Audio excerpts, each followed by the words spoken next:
Hello, hello, hello. I am back, and we are going to be reading from The Last Freak Show, Book One, Flame and Fortune by S.E. Johnson. That's me, new pen name. We are continuing on with Chapter 4. We are on Subchapter 8 and page 321 of the paperback. We're going to jump right into it, but I wanted to give you guys an update right off the bat. The ebook is now in Kindle Unlimited. So if you've been on the fence about buying the book, you can go ahead and go try it if you have Kindle Unlimited or Prime or whatever it is over there. What's up, Derek? So you can now read it for free if you have Kindle Unlimited. I know you have to pay for the service, but it's whatever. I am also going to be working on an actual audiobook for this book that will be up on Amazon or whatever. But right now, I am hyper focused on getting book 2 ready.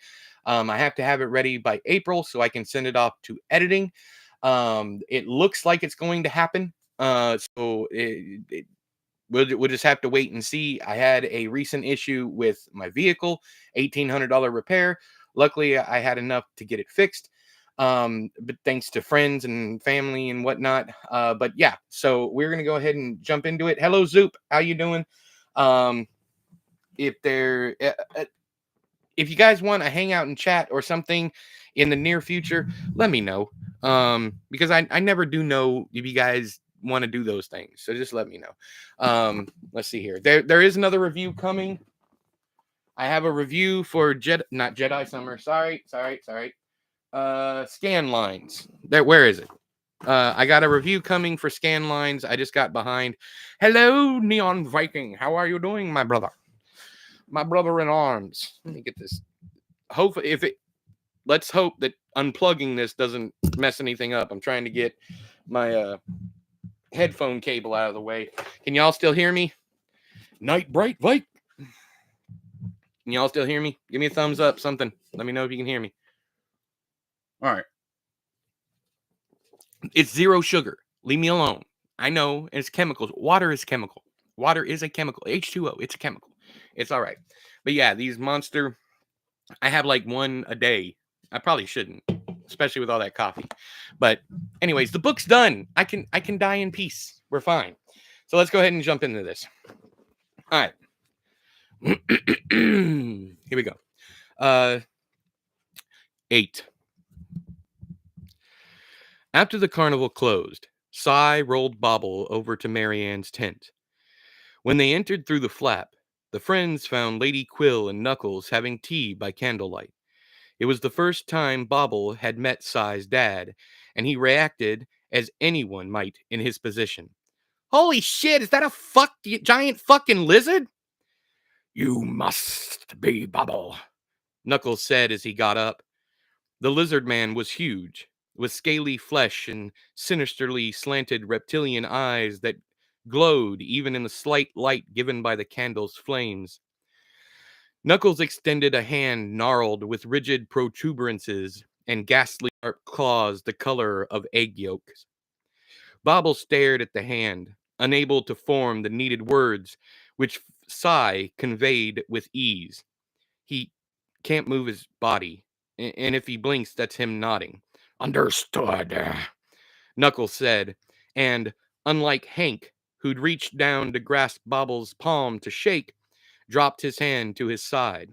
Well, it's nice to meet you. Any friend of Cy's is a friend of mine. Fucking hell, the tongue on you! Bobble exclaimed. The same might be said of your tongue. Knuckles punctuated his statement with a wicked grin that made Bobble shiver. Do you have time to talk? We don't want to interrupt anything, said Cy. Speak for yourself, Bobble retorted. We have all the time in the world for you, hun, said Marianne Stout. We were just sharing a cuppa. Have a seat, Cy. You can park your friend over there so we can see him while we talk. Cy pushed Bobble to the far wall and positioned him so that he faced the table. Marianne had been right. Had Cy parked him beside the table, no one would have been able to see him over the edge of the table. His barrow was too low to the ground, the table with the crystal ball on top of it too high. So, what is it you want to discuss this fine evening? Asked Marianne. Right, do it. I already like you, said Bobble.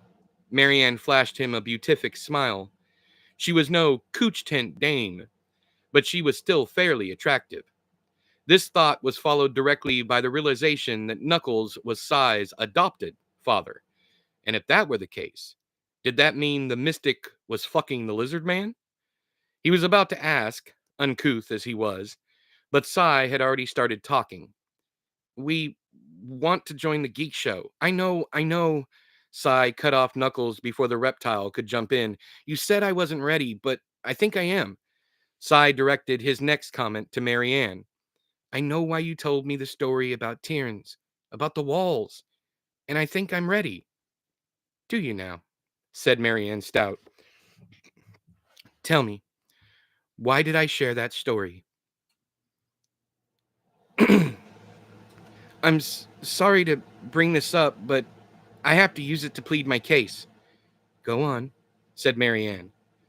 I had the first part down. I figured that bit out when Peter died. Bobble watched Marianne's reaction, but she remained stoic. He'd figured out by the sign outside that this was the aforementioned Quill of Paper and Quill, the brother and sister of which Sai had spoken. Paper, called Peter by Sai, had been shot to death by police. Sai continued. But it wasn't until I met Bobble that I completely understood. Say what? Uttered Bobble. How do I fit in here? Sai said, I'm getting to that. The Cyclops, who had become Bobble's first friend, continued uninterrupted. We have to build walls to protect us from the outside world, but they cannot be so tall that they obscure our view of the good in the world. We need to stay protected from those who wish us harm, but we must also look over our barriers to find the decent ones. If we completely wall ourselves off from everything and everyone, we're doomed to a life of cynicism and regret. Bobble listened to this, and the truth of Sai's words pained him. He'd spent his whole life behind a wall meant to protect his captor, a woman who had failed at a mother's only job, to love her child. The wall between them had thickened to a point where they didn't reside in the same house as much as they shared segregated space. She had her house, he had his closet. She had her visitors, he only had her. Yet he never truly had a mother. He had a distant roommate. Marjorie Stanford had been a monster hiding a secret she'd kept for her own protection. He had, in her own mind, been her wall, when she should have been his. Bobble cursed his immovable body, for he wanted nothing more at present than to run away from this knowledge. At the very least, he wished that he could wipe the tears from his eyes. They burned so badly he wanted to scream. It was then Bobble noticed he'd missed everything else Sai had told his parents. What he caught next was only Marianne and Knuckles' in tandem response. All right, said Sai's guardians. After a brief pause, in which Sai stared uncomprehendingly at his parents, he said, Really? Sure, said Marianne Stout as Knuckles nodded. I think you're ready, and your father seems to agree. I do, hissed Knuckles, and although the lizard man had responded in the affirmative, his tone of voice leaned toward the negative. It would be weeks down the line, quite literally, that Bobble would figure out that Knuckles always sounded angry. It was the extra S's that made every word the lizard man spoke sound as if he were uttering them in anger. Wow, said Sai. That was easier than I imagined. We only want what's best for you, son, said Knuckles. That's all we ever wanted. Thank you. Thank you so much. Oh, and Sai paused, then, does that mean Bobble can join also? That is up to him, said Marianne. What do you say, Bobble? Are you up for the task? Bobble didn't hesitate. As long as I'm with Sai, I'd love to shock the hell out of some rubes. Knuckles laughed, which sounded like a tea kettle nearly ready to whistle, but not quite. You two makes the oddest pair. Don't they? Agreed Marianne. Our son's shy, inquisitive demeanor is somehow balanced by Bobble's crass confidence. Bobble cackled. Confidence? That's fucking hilarious. You speak your mind without question, said Knuckles. And our boy is nothing but questions. I reckon science was right. Opposites do attract. If you're just now joining us, I'm reading from The Last Freak Show, Book 1, Flame and Fortune by S.E. Johnson. That's me, new pin name. Links are down there in the doobly-doo. It's also newly added to Kindle Unlimited. So if you have Kindle Unlimited or Prime, you can read the book for free. I'm going to turn this air conditioning off. I didn't even realize it was on until it came on.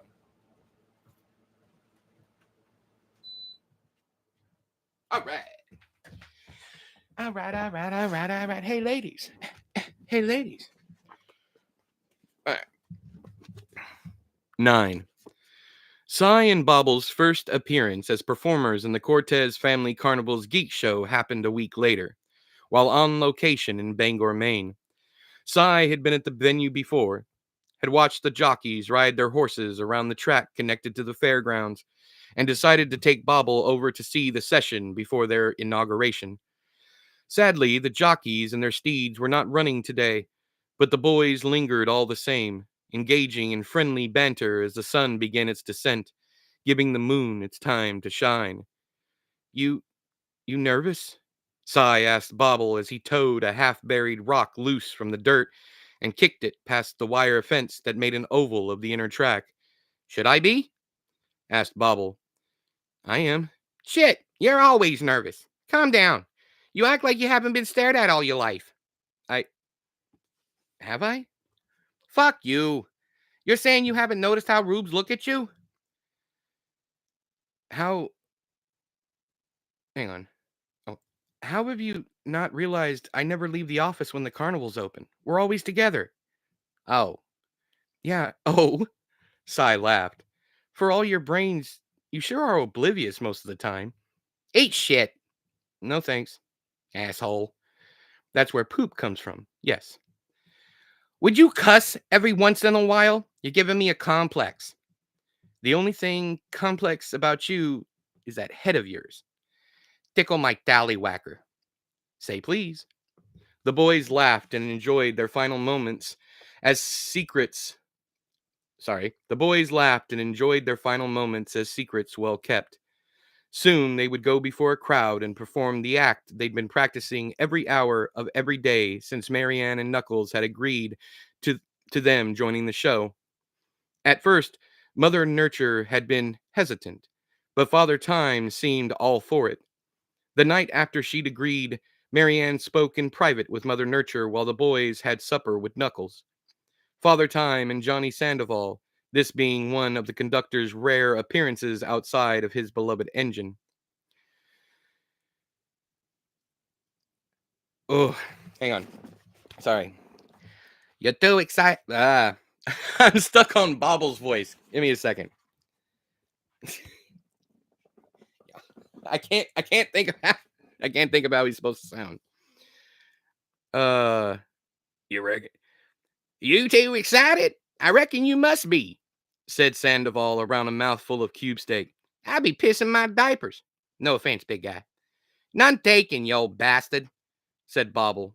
Sandoval laughed boisterously. Been a long goddamn time. This one's gonna be rough. Hang on. Sandoval laughed boisterously. Been a long goddamn time since someone called me old, friend.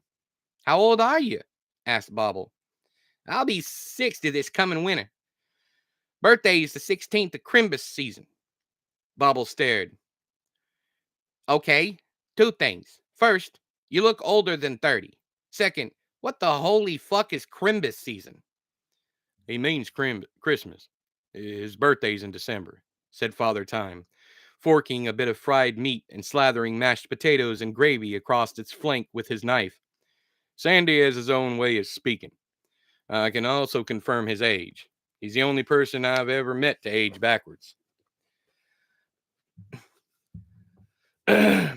Amazing that got right gut whiskey. Amazing what kicking right gut whiskey would do for your constitution, eh, Time? Sandoval gave the other man a knowing wink.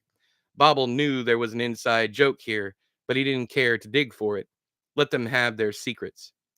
Now, outside the horse track, Bobble said, "What's the deal with Sandy? What's his secret?" "What do you mean?" asked Cy.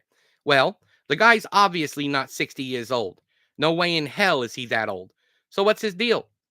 I I don't know. He does seem to be getting younger as everyone else continues to age. Maybe he's an incubus or something. Incubus. Incubus. Where do I know that word from? Not sure, but they're mythological beings, the male version of a succubus. They steal their partner's life force. Kind of like you when you explain something to me. Shut up. You're the one who asked, jerk. I got something you can jerk. Sigh sighed. Anyway, as far as I know, Sandy's always been like that. Mom told me he used to be a bad drunk, but he's got a good heart in his chest. Where else would his heart be? He's abrasive, I guess is the proper word for him. Kind of like you and your dirty mouth. Plus, puts people off unless they take the time to get to know you. Just because my advanced intellect comes from a far reaching vocabulary should not make me a social pariah. Well, Sandy doesn't have your genius to fall back on. He only has his big heart. The guy will do anything for you, if you're family. He doesn't leave his engine much, though. Probably because he doesn't want to have to explain how come he keeps getting younger. You know what you're suggesting is impossible, right? People don't age in reverse. And Cyclops are only myth and legend, right? Fair play, good sport. You've bested me once again.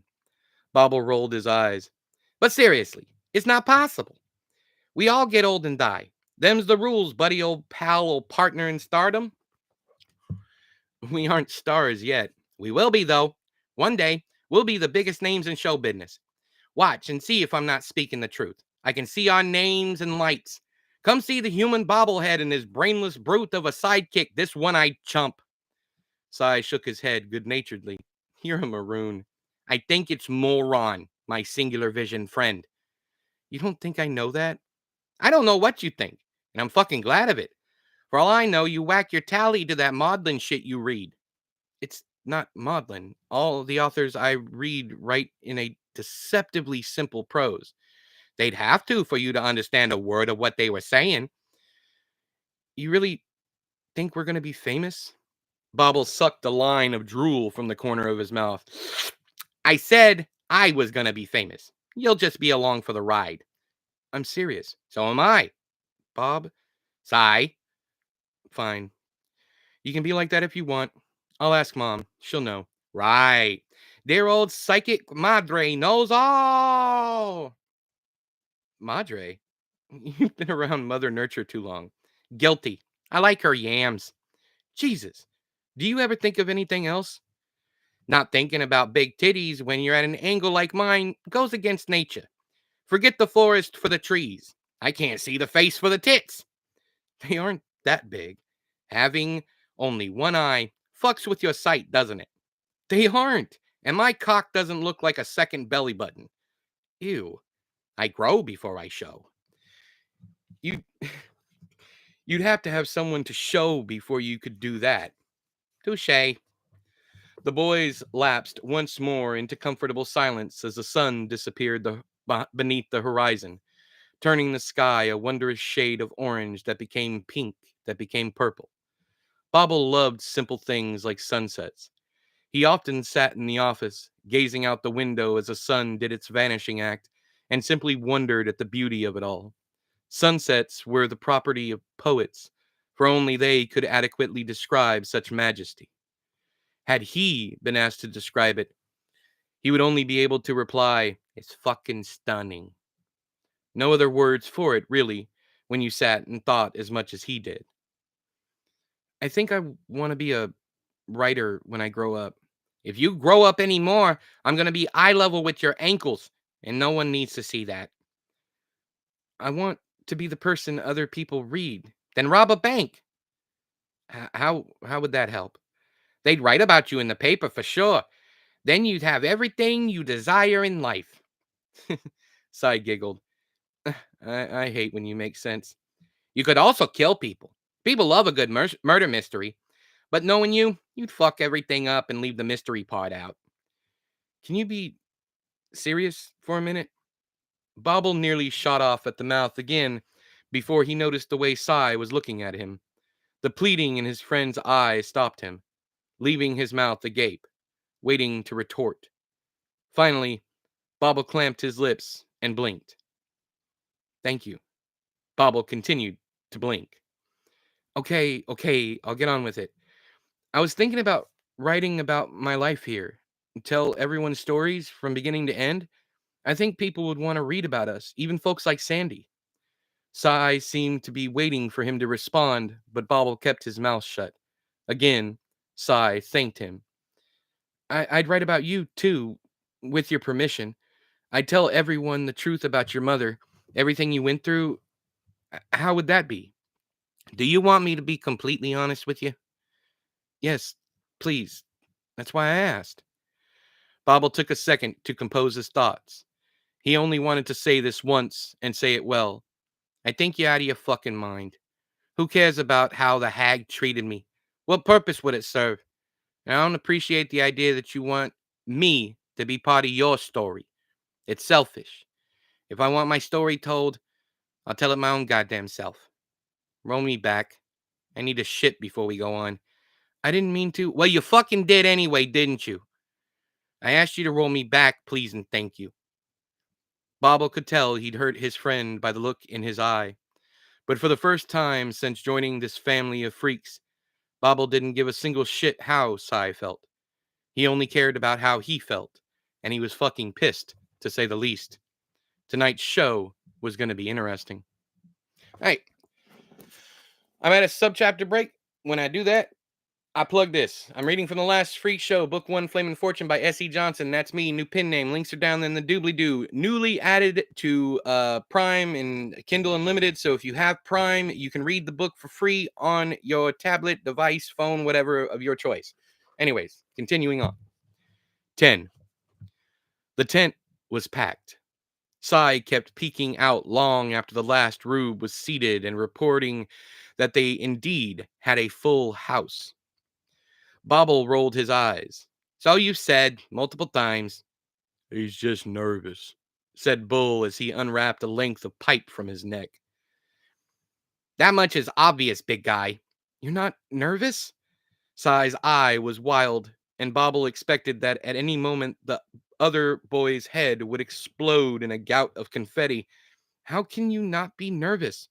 Sure, I'm nervous, but mostly I'm shaking in my non existent boots because you're so on edge. So do us both a favor and calm the fuck down. How is he not? How is he not nervous? Sai asked Bull. Bull's shrug was his only response. Just stick to what we practiced and we'll be fine, said Bobble. The boys had spent the time between hanging out at the track and showtime doing separate activities. Sai had read, and Bobble had stared at the walls. 15 minutes before Sai had carted Bobble over to the Geek Show tent, Father Time had stopped by to clean up Bobble and get him dressed for tonight's performance. Bobble was now dressed in a toddler's coveralls with a plain white t-shirt that would have been big on a baby doll.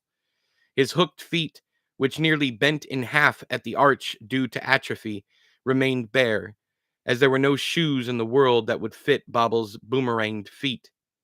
Sai, however, was dressed in a toga with briefs underneath. The costume had been made by Marianne Stout with Sai's input. He'd said that it only made sense, given as how Cyclops were most prevalent in Greek mythology. The boy was obviously regretting his decision, and Bobble wanted to scream at him to stop futzing with the outfit. Funny how someone simply adjusting their garb could send you into throes of anger when you were mad at them over something entirely different. How is he not nervous? Sai asked Blaze, But Bobble had never known the woman to talk, didn't even know she was capable of speech. Blaze shrugged in much the same way as Bull had a minute previously. Why isn't anyone talking to me? Sai shrieked. Okay, what's all the screaming about? Knuckles said as he came through the tent's rear flap. Sai's pissing scared is what all the screaming is about, informed Bobble. I am not! Bobble rolled his eyes. I may have to go on alone. Just have him shove me out there and I'll take care of the rest. Sai blinked. What? No, this is our show. We practiced. Then calm the fuck down and follow the script for Christ's sake. What's wrong, son? Knuckles asked Sai. There's so many people out there. But this is what you signed up for. You wanted to be in the spotlight, and the spotlight comes with an audience.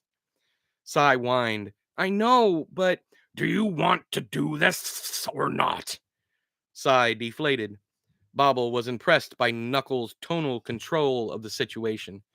No way in hell Sai would ever shut up and listen to him the way he was listening to Knuckles now. I want to do this, Sai said resolutely. Okay then, you're going to do it.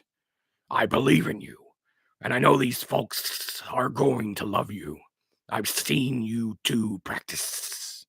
You're gonna kill him out there. He's gonna kill me if he doesn't calm down, Bobble, said Knuckles. Not right now, okay? I said, not right now. Bobble zipped his lips. Well, in his mind, he did. Are you okay now? Knuckles asked his son. Sai nodded, and Bobble was once again amazed at the ease with which Knuckles had calmed his friend.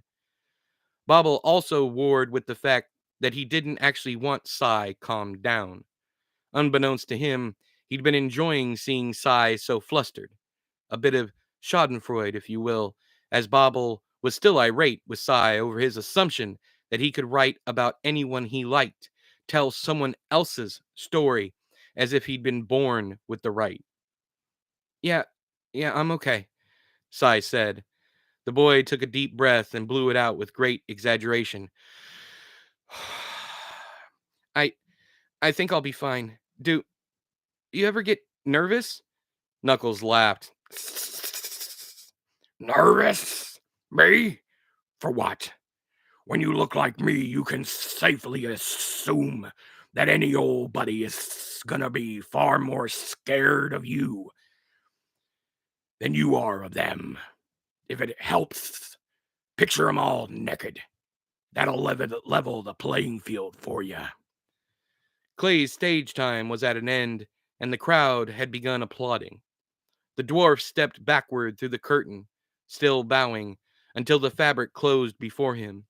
He straightened up and spun around, grinning and saying, "Oh boy, what a crowd!" Clay cackled as he placed his sword across the top of Peter's old vanity and wiped his face with a towel he'd taken from the back of Peter's old chair. "We got a live one tonight. You folks should have it easy." "Who's next? You two?" Knuckles asked Sai. Sai, seemingly spent for words, nodded. "Blaze," said Knuckles. "How about you go on next? Let the boys go between you and me. That okay with you? Give them some more time to relax." "I'm fine. Don't need any more time," said Bobble. Sai shot him an ugly glare. Knuckles said, Are you two okay? Something I should know?" "No!" Sai yelled. "We're fine. We can go on next." "You're sure?" "I'm ready if he is," said Bobble. Yeah, I'm good. Let's get this over with." "Good boy. Clay, if you will." "Will I ever? You're ready to be introduced by the best of the best, boys. It's showtime." If you're just now joining us, and this, I'm reading from The Last Freak Show, Book 1, Flame and Fortune by S.E. Johnson. That's me, new pin name, links down there in the doobly-doo. Newly added to Kindle Unlimited, so if you have Prime, go over and read the book for free. Or at least give it a check out. 11. Ladies and gentlemen, boys and girls, for our next performance, we welcome to the stage a young man of myth and legend. direct from the Grecian Islands, the only living Cyclops in existence. Sigh! Sigh stepped from behind the curtain to raucous applause from most and stunned stares from everyone else. He pushed Bobble out ahead of him, and what eyes were not locked on Sigh were focused on Bobble as Clay continued his spiel. But Sigh isn't the only special appearance tonight. Oh no. With him is the brain to match Sigh's brawn. Bobble, the human bobblehead. The rubes went nuts, and Bobble soaked it in. Sigh, too, seemed to enjoy the attention, what with the way he kept glancing down at Bobble with a grin stretched across his mug. Enjoy the show, Clay shouted before expertly ducking out of sight. Hello, everybody, Bobble screeched. Hello, the crowd hollered back. How's everyone doing? Sigh said, a mite too squeamishly for Bobble's taste. Never mind my friend here, folks, said Bobble. He's a bit nervous tonight. What's he got to be nervous about? No, wait, we're in Maine.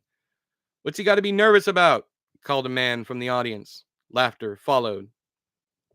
Yeah, another man standing at the back said.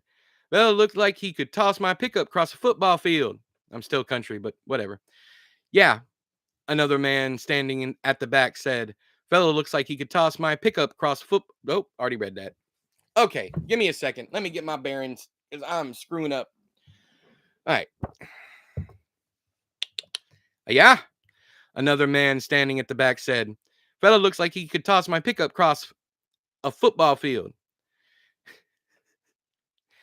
He's been having a rough time lately, Bobble informed them. You know how it is with growing boys. If he's still growing, we're all in trouble. Bobble didn't catch who'd said that, but he followed the bait. He gets any bigger and I can ride on his shoulder like a parrot. Bobble wants a cracker. Squawk. Yeah, I know, Zoop.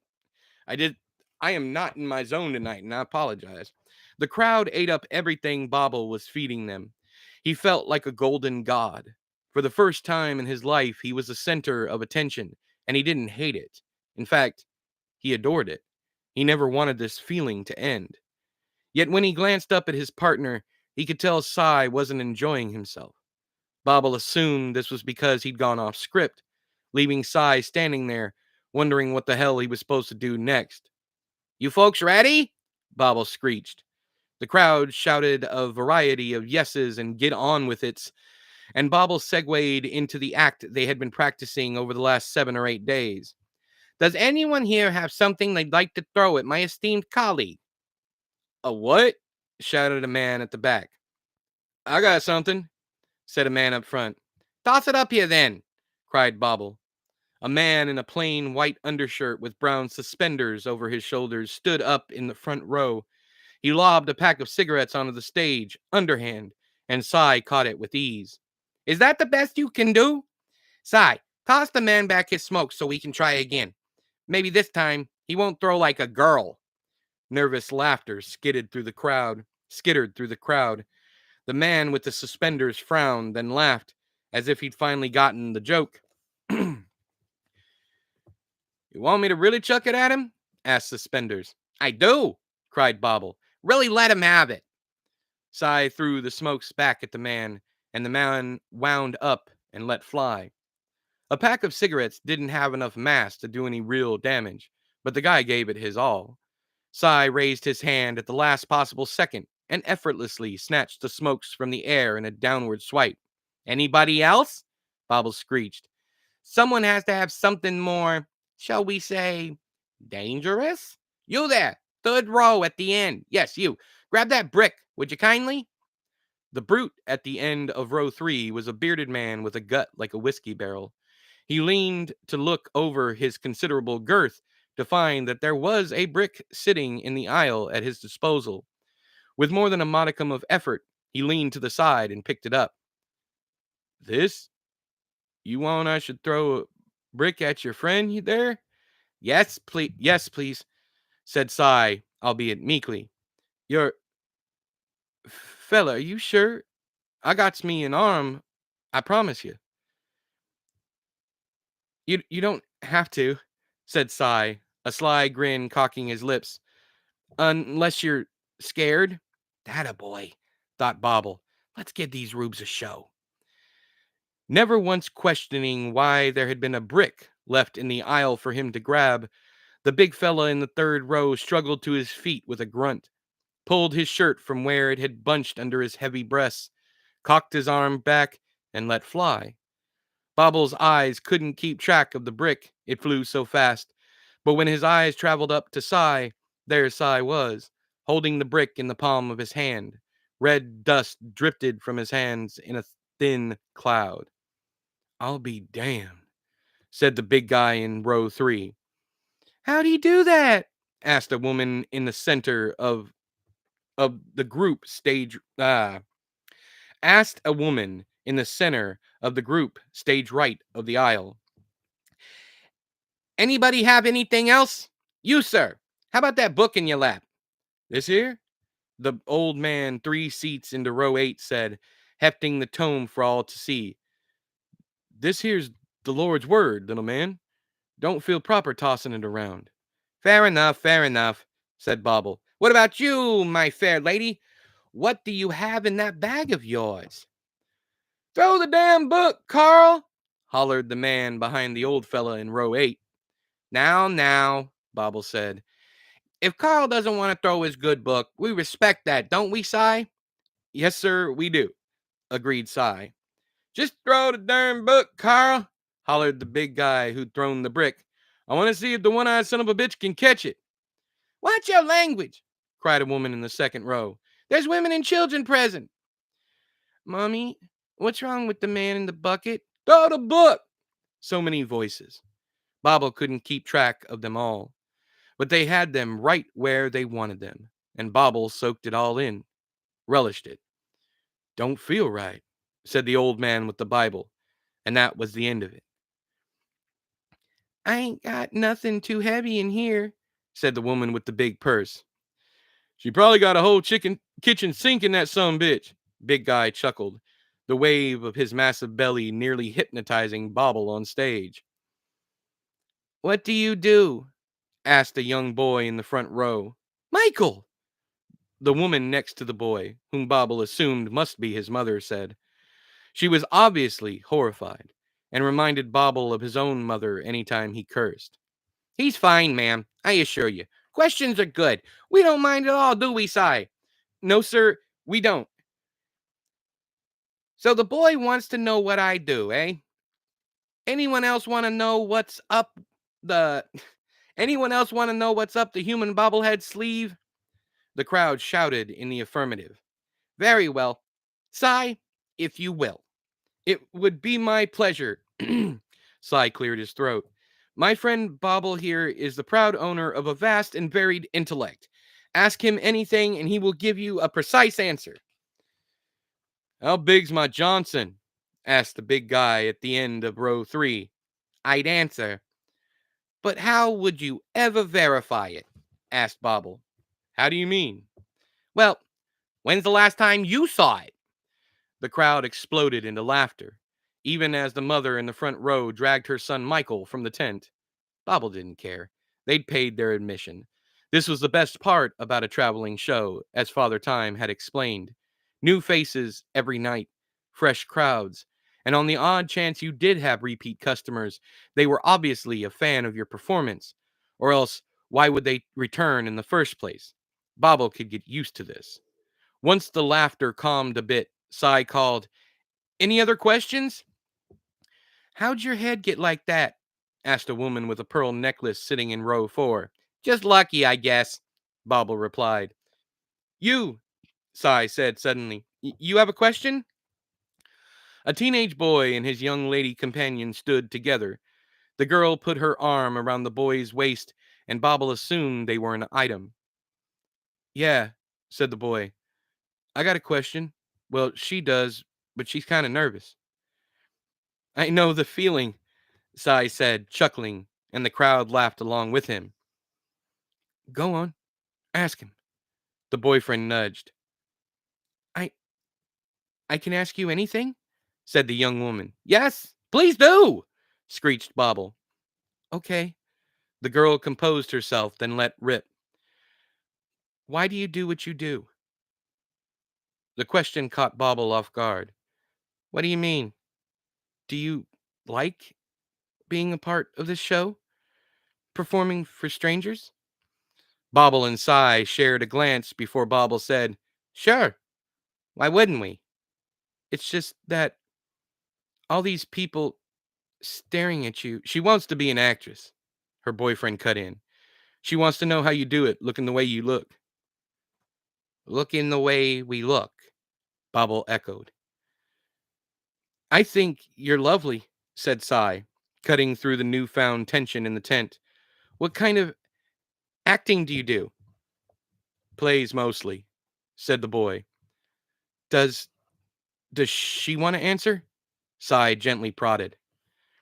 My high school is doing Romeo and Juliet, and I've been cast as Juliet. First show's in 3 weeks, and I'm terrified. I think you'll be a wonderful Juliet, said Cy. Bobble remained silent. The young woman's words, that looking the way you do comment especially, had bothered him. It was the assumption that he shouldn't be up here, that he shouldn't want to be up here, in front of all those prying eyes, that had irked him. What's wrong with the way I look? Said Bobble. The tone of the room changed immediately and irreparably, but Bobble didn't care in the least. He sat in the awkward quiet that had befallen them, waiting for the girl to answer his question. She didn't mean nothing by it, said her boyfriend. I didn't ask you. I asked her. Bobble refused to break eye contact with the girl, even when she looked away, glancing around the tent, likely hunting an easy escape route. He stayed locked on her. Listen here, started the young man. No, you listen. I don't like the assumption that. Suddenly, Bobble was moving, rolling backward, until finally the curtains swallowed him whole and he was backstage, listening to Clay introduce Blaze, as if nothing had happened, as if he hadn't just been stolen away from the spotlight and dumped back here in the semi darkness. What the hell? Bobble screeched. You're done, kid, said Knuckles. I was talking to her. You were about to get in a fight with a rube. We don't shit where we eat, and you're going to learn that real quick if you ever want to get back out there. Sorry, Dad. It was going so well, said Cy. Don't apologize for me. She was out of line. She was only asking you a question, which I'll remind you is exactly what you asked her to do. But what did I do wrong?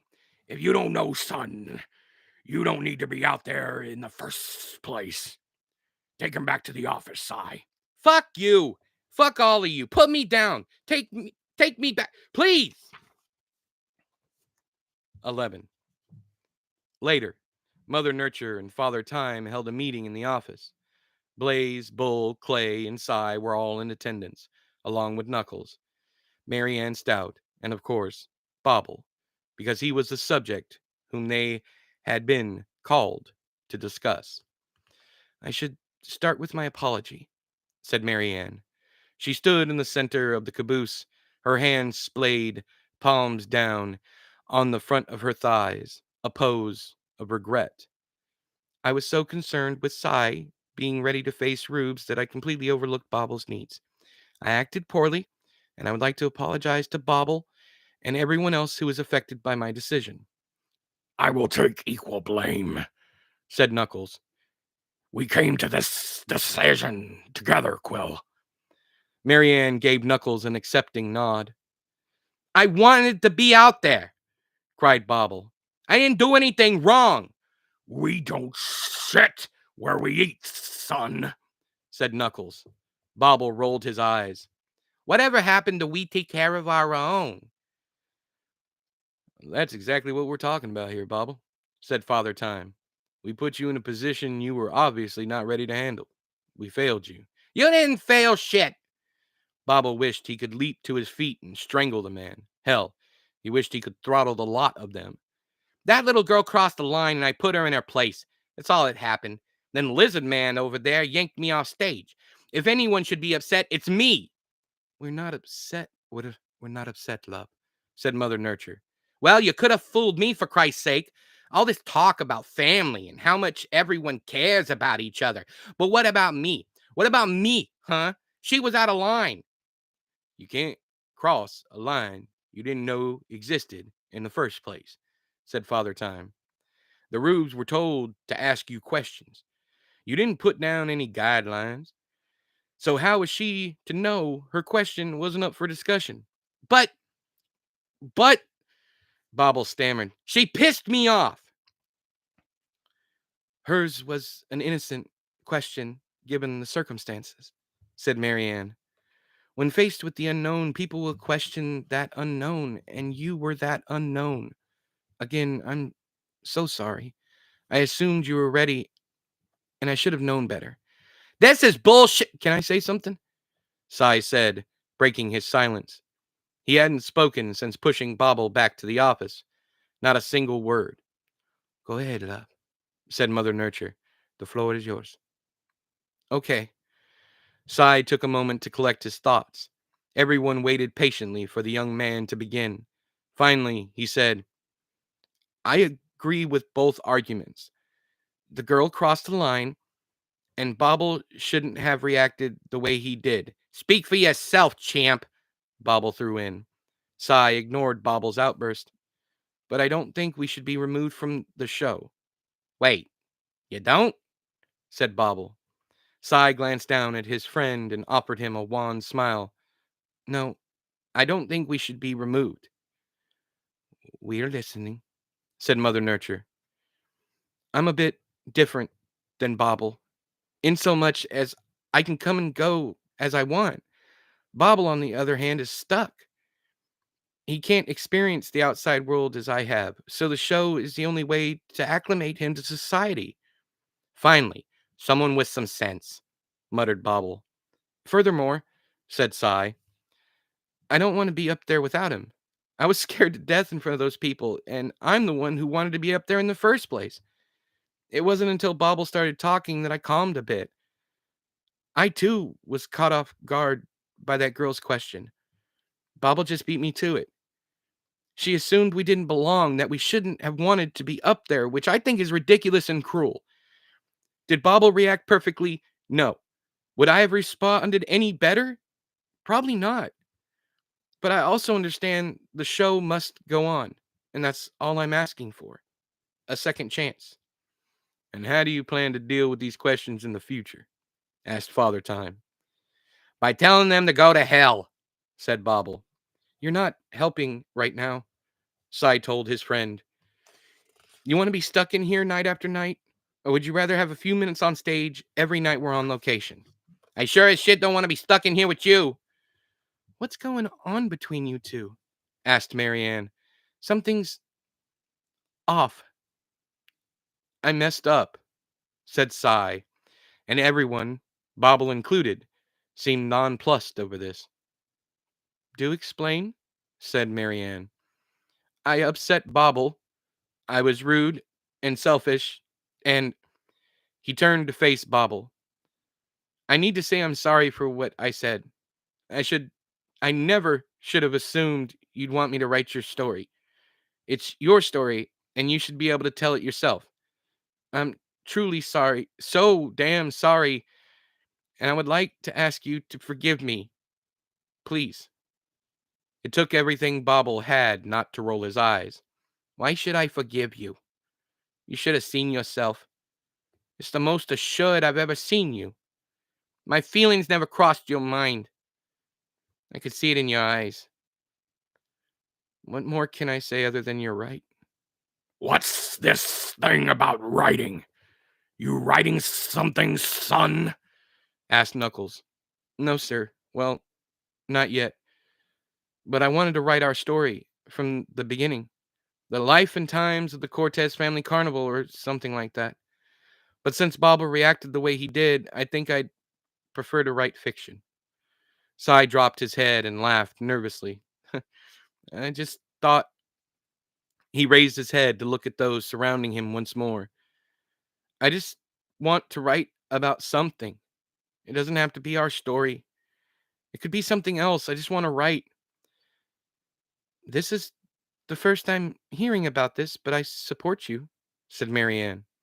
Thanks, Mom. I'm not a big reader, but I'd read something by you, said Father Time. Same here. I'd let you read it to me, said Bobble. Really?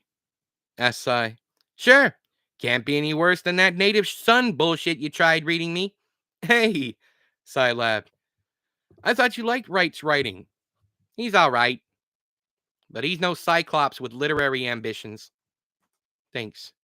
Don't thank me until you read it to me. You could be a fucking horrible writer, and I plan to tell you how bad it is once you've read it to me. Deal. Cy addressed the adults in attendance next. So, can we do tomorrow's show? Please? Just give me one more chance. We'll talk it over, said Marianne. Roll Bobble out to the concourse while we discuss. I'll send your father after you when we're done. Yes, ma'am.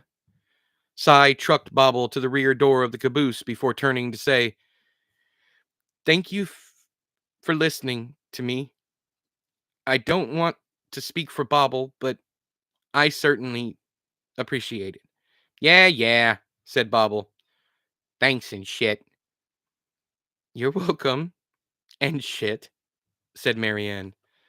Cy giggled as he thumped Bobble down the platform steps. He swung right and pushed the boy between the fried everything stand and the new sweets and treats booth that had joined it a few months back.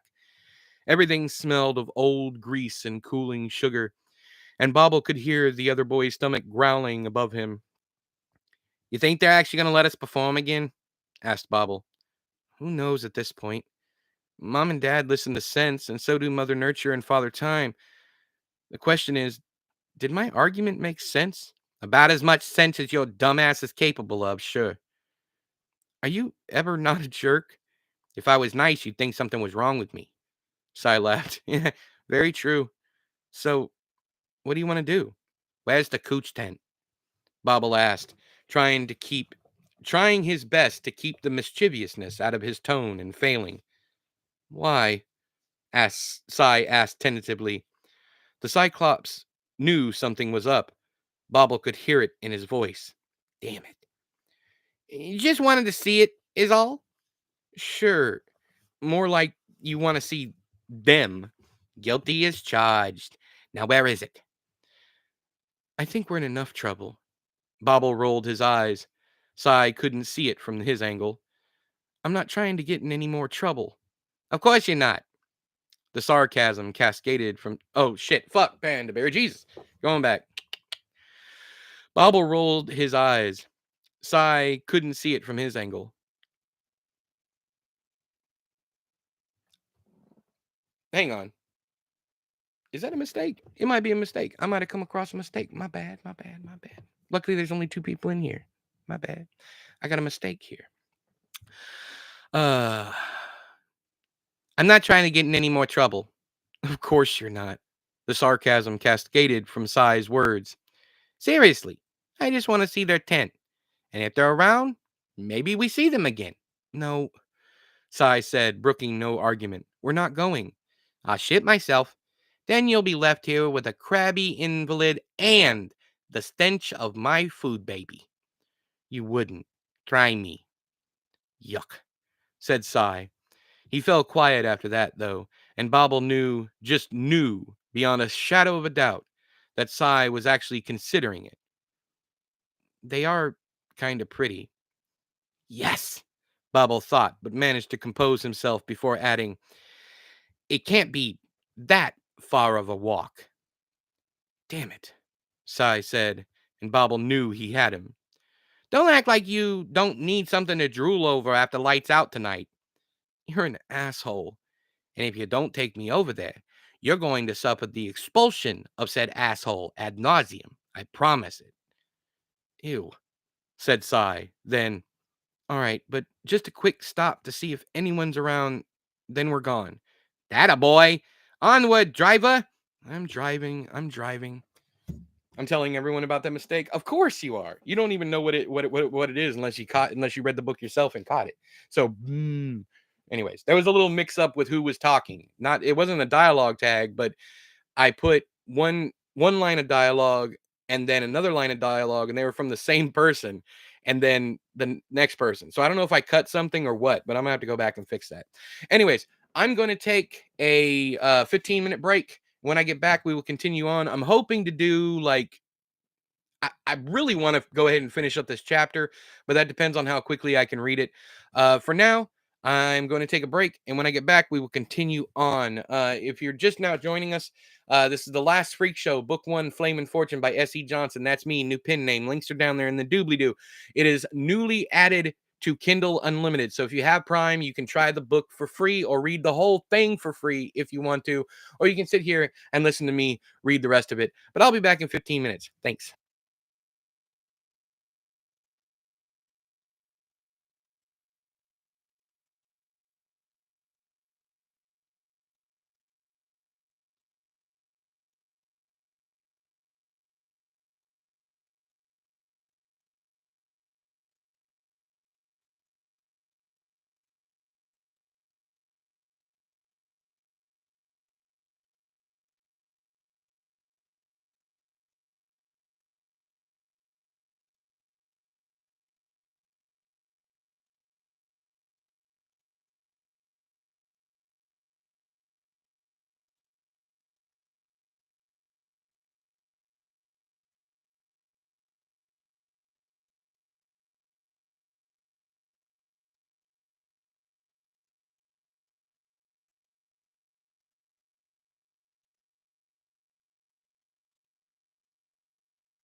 Okay.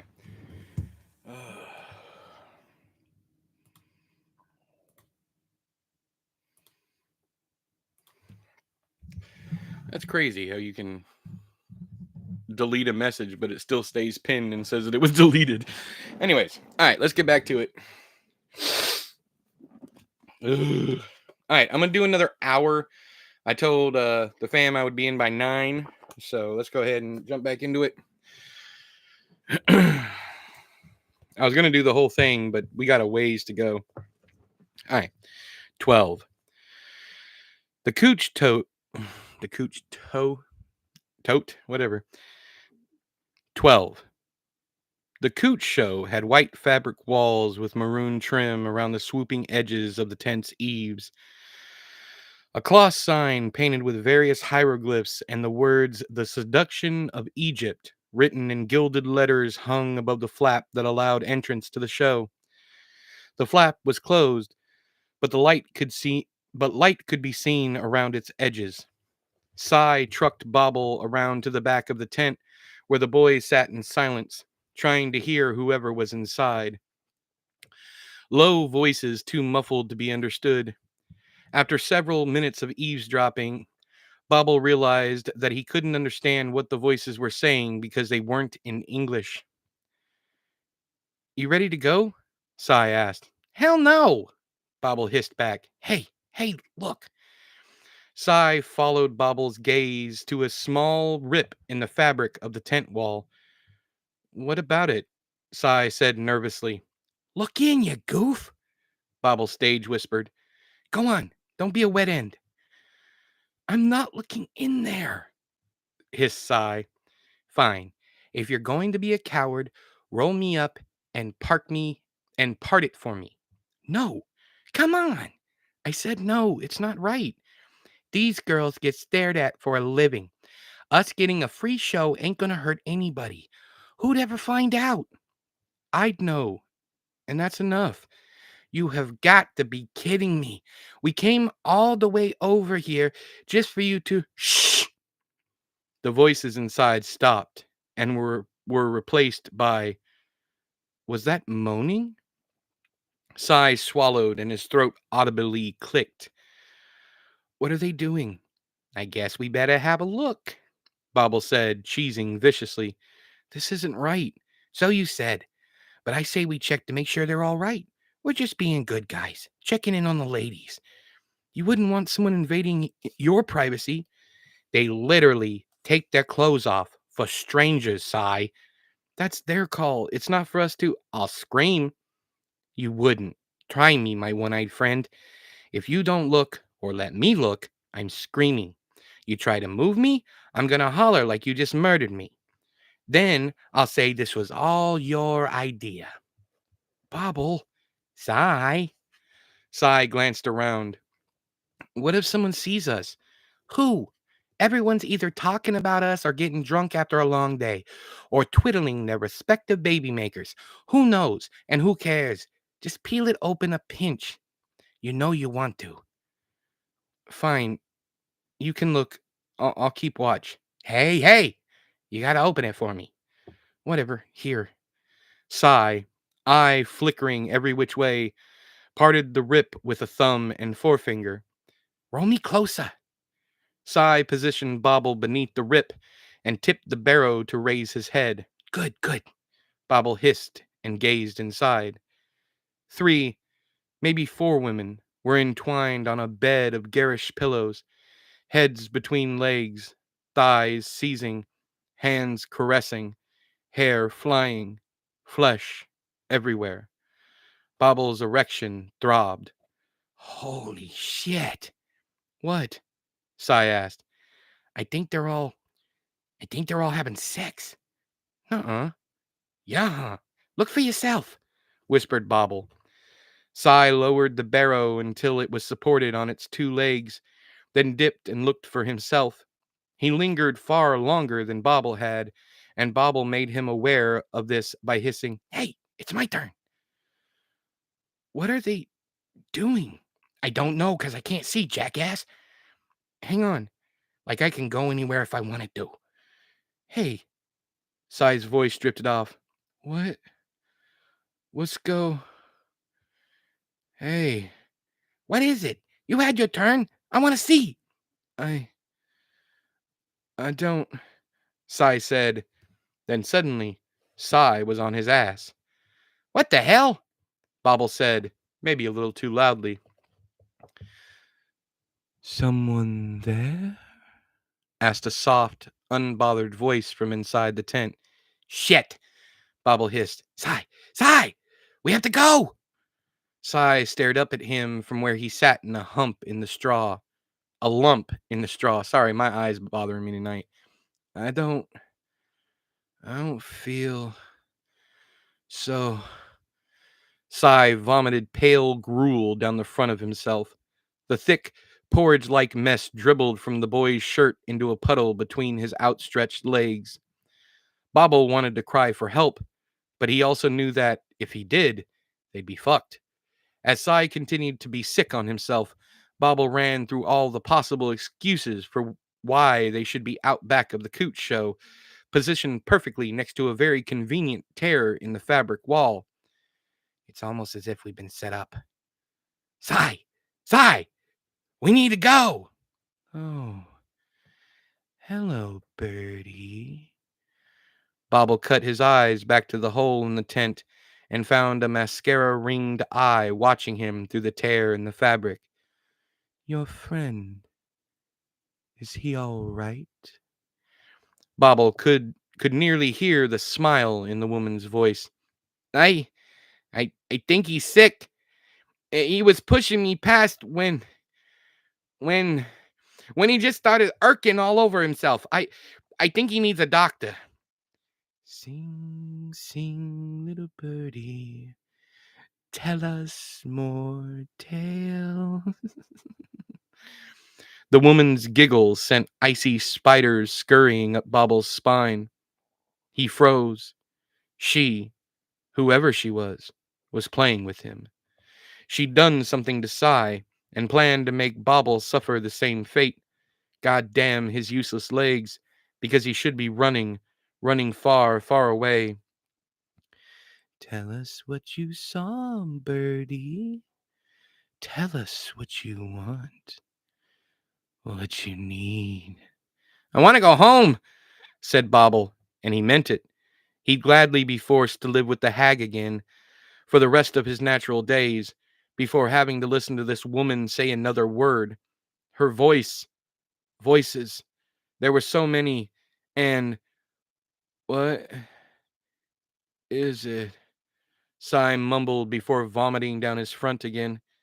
How much had Sai eaten? Where was all this coming from? Not to mention it smelled horrible. Bobble chewed back his own gorge as the eye drifted away from the tear in the tent wall. All the while, the woman on the other side continued to sing a haunting melody. Sing, sing, little birdie, tell us what you saw. Sing, sing, my birdie, test your beak upon my claw. Fuck this, said Bobble. Then, help! I'm reading from The Last Freak Show, Flamin' Fortune, Book 1, Flamin' Fortune by S.E. Johnson. That's me, new pen name. Links are down in the doobly-doo. It's newly added to Kindle Unlimited, so if you have Prime, check it out for free. 13. One moment, Bobble was alone with Sai. The next, Hank was running around the side of the tent. The man's eyes were large, his muscles bunched, ready to fight. Hush, sorry. Ready to fight. Hank! Bobble screeched. God damn it, help me! What's wrong? What happened to Sai? Hank blurted as he dropped next to the boy on the ground. Hey, Sai, you okay? I don't feel... Hank? Yeah, it's old Hank, son. Can you stand up? We gotta get out of here, hissed Bobble. We can't be caught here. I mean, it looks bad. Like we were peeping or something. I swear we were just going by and suddenly Sai drops and starts puking his guts out. Hank eyed Bobble. Sure. We'll go with that. That's what happened. Tell it to your lawyer, kid. Hank said with a burst of mirthless laughter. Oh, Hank told y'all hotheads not to fuck with these dames, didn't I? We didn't. Whatever you say, said Hank as he scooped Cy under the arms and dragged the boy away, out of sight around the tent. Bobble glanced at the rip in the cooch tent wall. You coming back, right?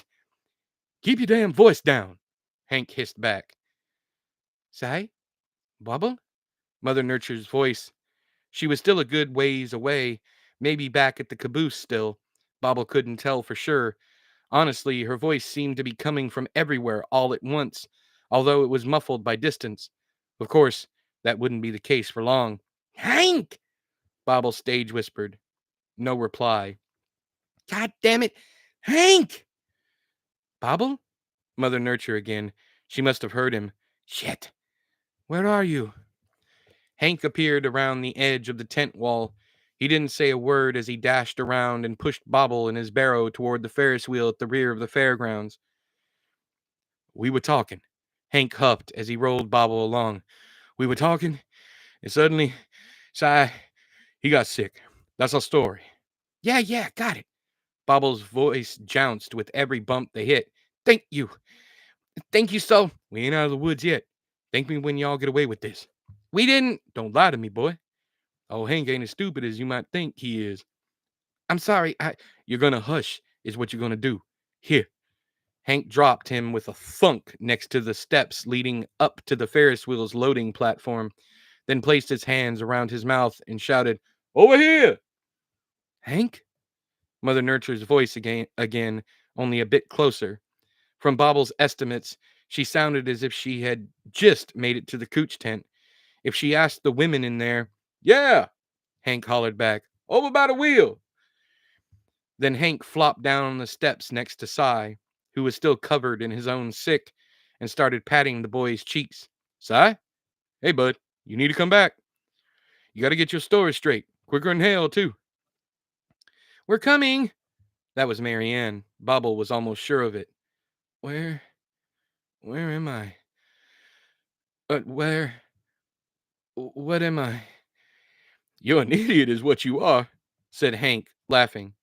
And if you don't want to get in trouble, you're going to listen. Can you listen?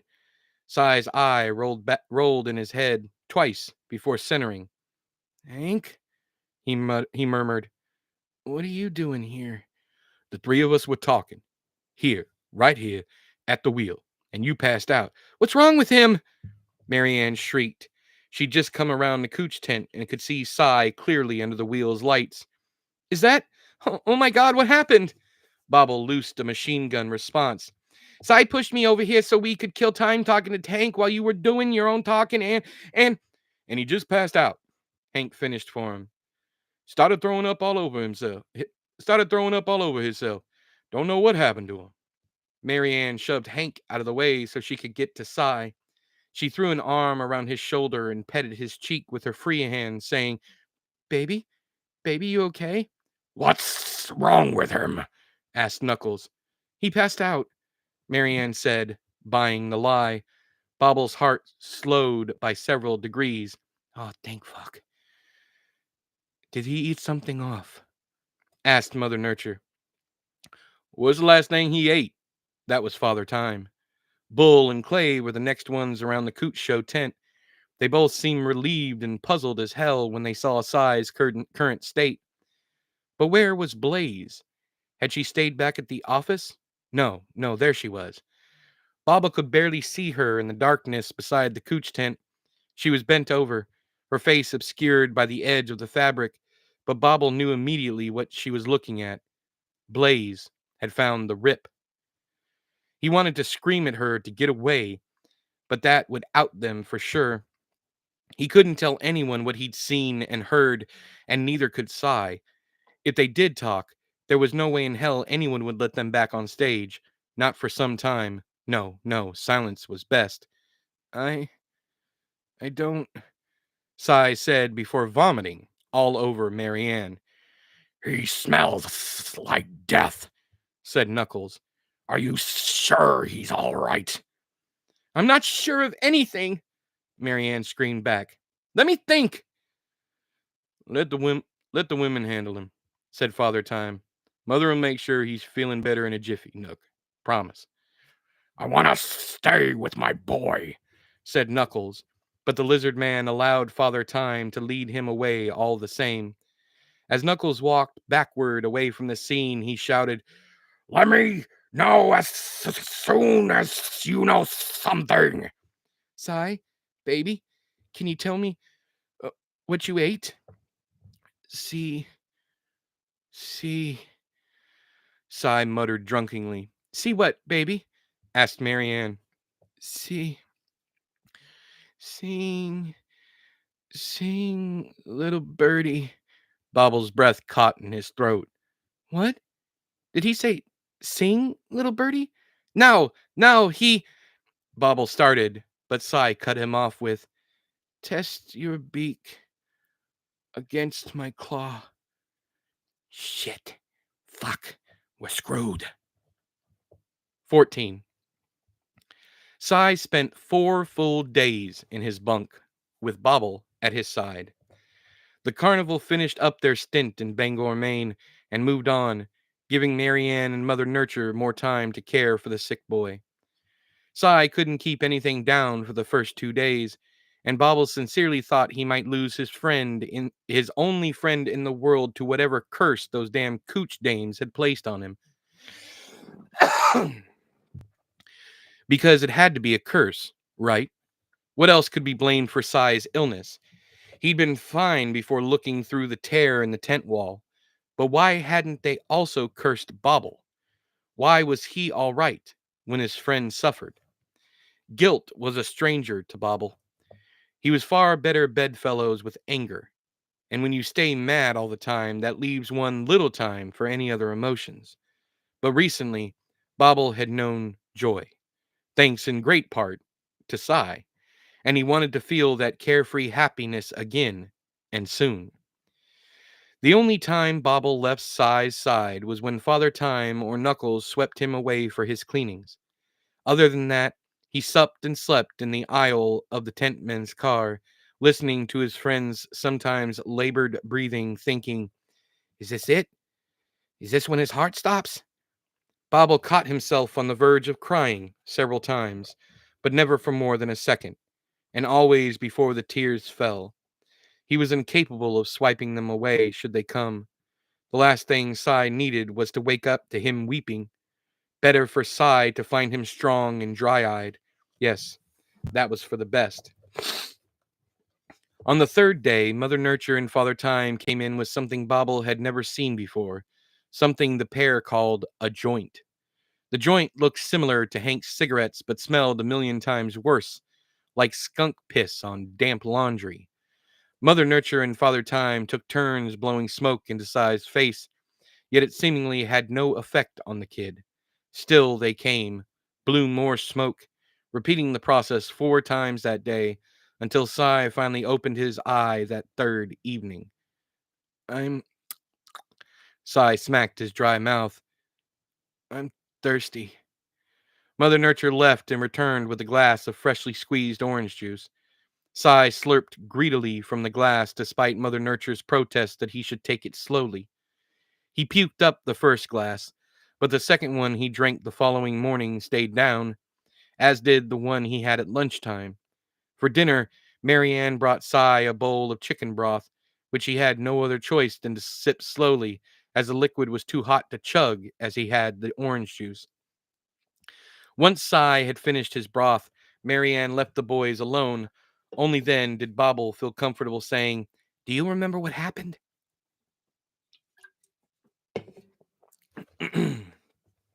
Sai shook his head. I don't remember anything after pushing you down the stairs. Then I woke up here. Are we in trouble? No. Hank covered for us. Thank God for old Hank. Thank someone, anyway. You okay now, though, right? I think so. My head's swimming, but I'm starving. I could use about 10 more bowls of that soup. I'm glad you're feeling better. I missed your stubborn ass. Oh, how sweet. Sai laughed, then cringed as if it pained him. My guts are on fire. And you have no idea what happened? Bobble lowered his voice.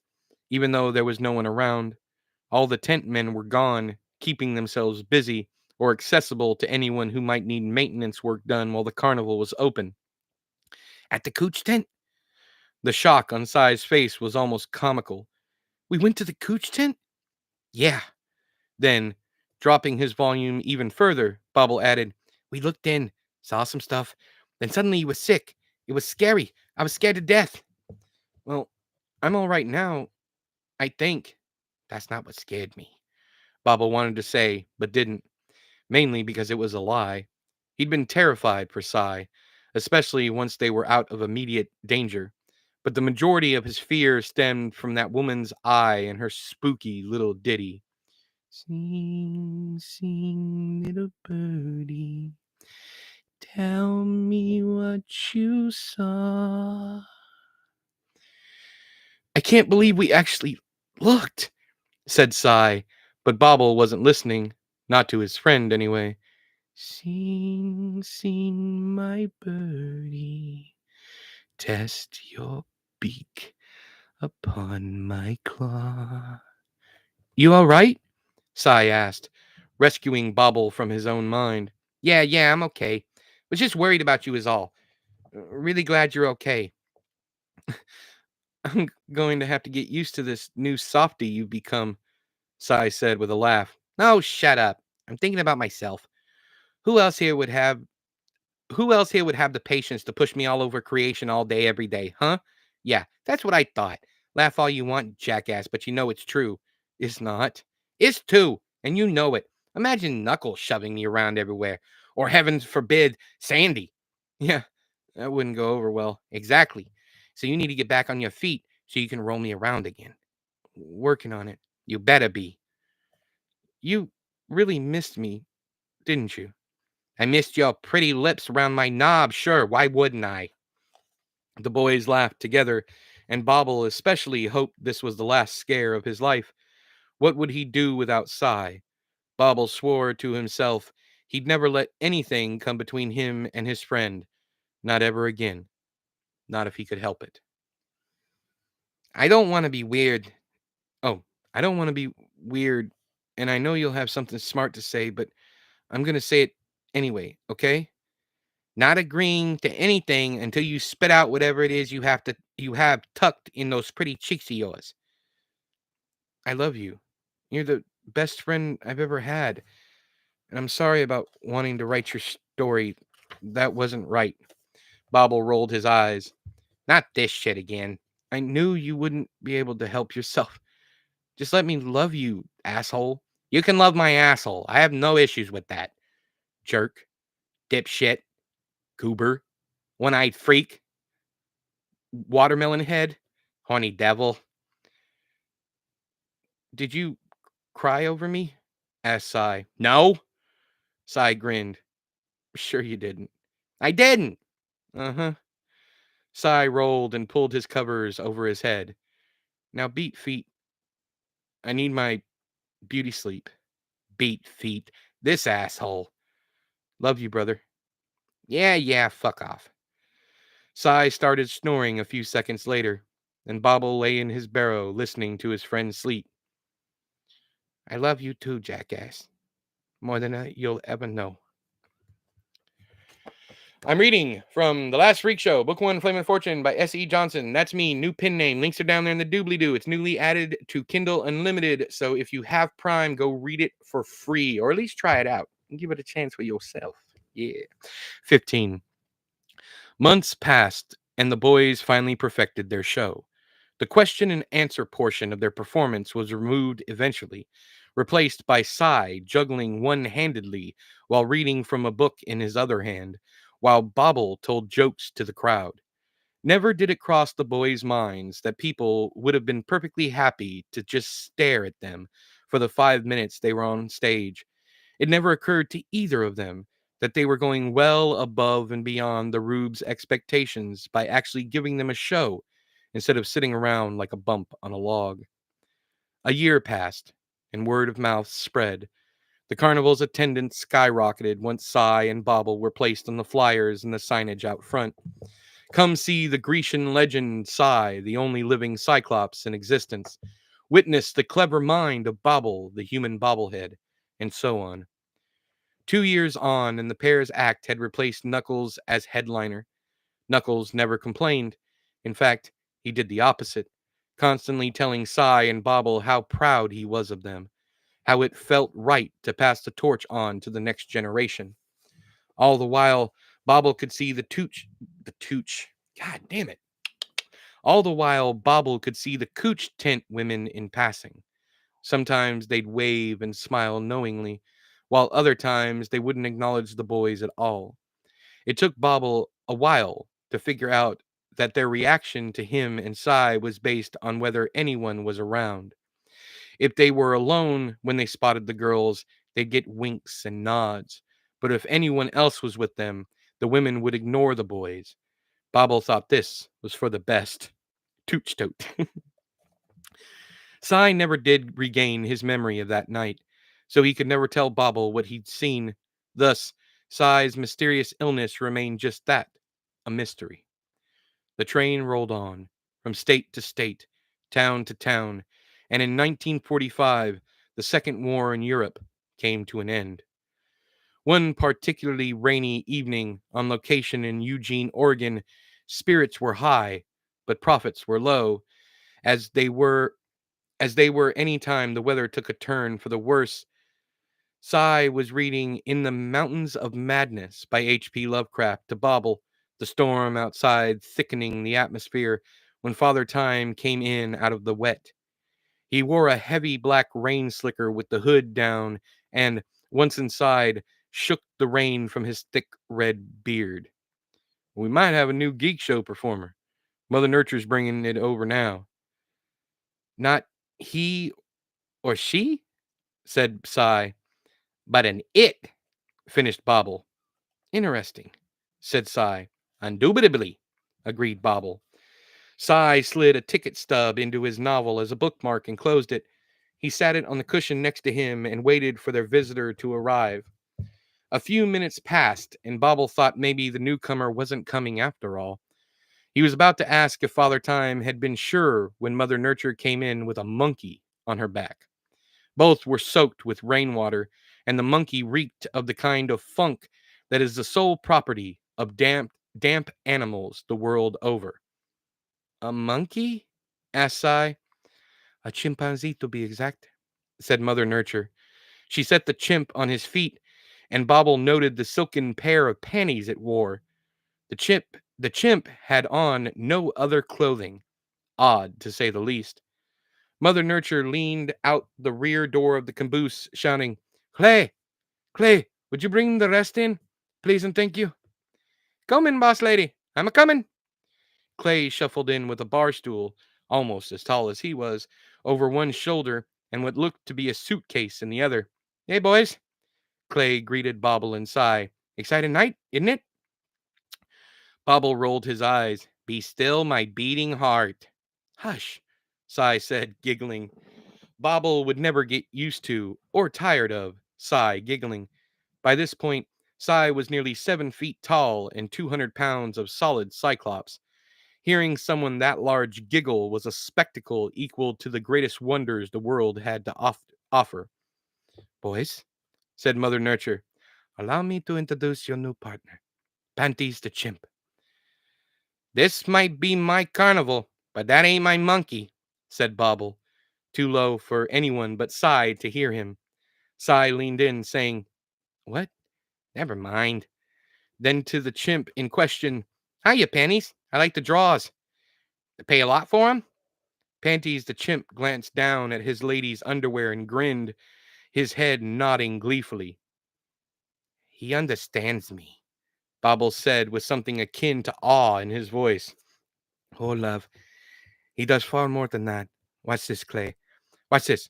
Clay, would you kindly set up Panty's stuff? On it, boss lady. What the fuck was that? On it, boss lady. Clay placed the bar stool in the center of the room, while Clay retrieved the suitcase he dropped at the door.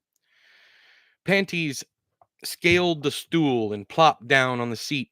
his gangly fingers gripping the edge of the stool between his legs. Clay popped the latches on the suitcase, revealing a royal typewriter. He tugged telescoping legs from the bottom of the typewriter and sat it in front of Panties. Clay then removed a few sheets of blank paper from the bottom of the case and handed them to the chimp. Panties threaded a sheet and handed the rest of the stack back to Clay, who took the paper without question. Panties laced his fingers together, inverted his palms, and every knuckle on both hands crackled like tape being ripped off a birthday gift. Now, said Mother Nurture, say something, boys. Something, boys, said Bobble, goofing. But joke or not, Panties started typing. When the chimp was done, Mother Nurture tore the page from the cylinder and offered it to Cy. Cy took the sheet, read it, and said, Holy crap. What? Asked Bobble, suddenly excited. What did he write? Look for yourself, Cy said, holding the page aloft. Bobble stared at the words at the top of the page. Something, boys. What the shit? Bobble exclaimed. He had no other words for what he'd seen. Isn't he amazing? I'm impressed, that's for sure, said Father Time. And get this, boys. This ain't the first time Mother Nurture's come across him. Tell him, Mother. I can't remember exactly where we were, but Mother Nurture recounted the time she first met Panties the chimp almost a decade ago when he was part of a team. She'd offered Panties a job right then and there, but neither the chimp nor his handler had taken her up on the offer. Now she went into detail as to why they'd they'd stood out now Panties went into detail as to why they'd stood her up. The man who raised Panties was shot and killed by a mugger shortly after I came across them. He's been living with his partner's mother for the past 8 years, but now she's sick. She wrote me a few months back saying that her son had told her about the carnival and that if anything ever happened to him, he wanted Panties to join us. But she could never find us. She just happened upon a newspaper article about our show. Well, it was more about how wonderful you two are, honestly. Cy and Bobble glowed with pride, and she decided to send me a note. How do you write to a carnival? Bobble wanted to know. She sent it. She's. She sent it to the carnival's name without an address. When we stopped in her town last week, a postman dropped it off. I phoned her once I got it, and Hank just went and picked him up. Isn't he amazing? He's something, all right, said Bobble. And was that jealousy he was feeling? Probably, because the worst thing he could think of at present was being upstaged by a goddamn primate. So he writes whatever someone says? Asked Cy. That's his thing? He tells a mean junk, too, said Father Time. Here's one he gave me when I first met him. Father Time removed a folded sheet of paper from its pants pocket and handed it to Cy. Cy read it aloud. I'm sorry, this part is hilarious to me. Anyways, what do you get when you cross... Oh, sorry. What do you get when you cross an elephant and a rhino? A big pile of gray? Said Bobble. Cy shrugged. If I know. Father Time, Mother Nurture, Clay, and Cy all laughed. Bobble just stared. How are you going to ask me a question you don't even know the answer to? He doesn't, Father Time said between cackles. He doesn't get it. Ooh boy. Get what?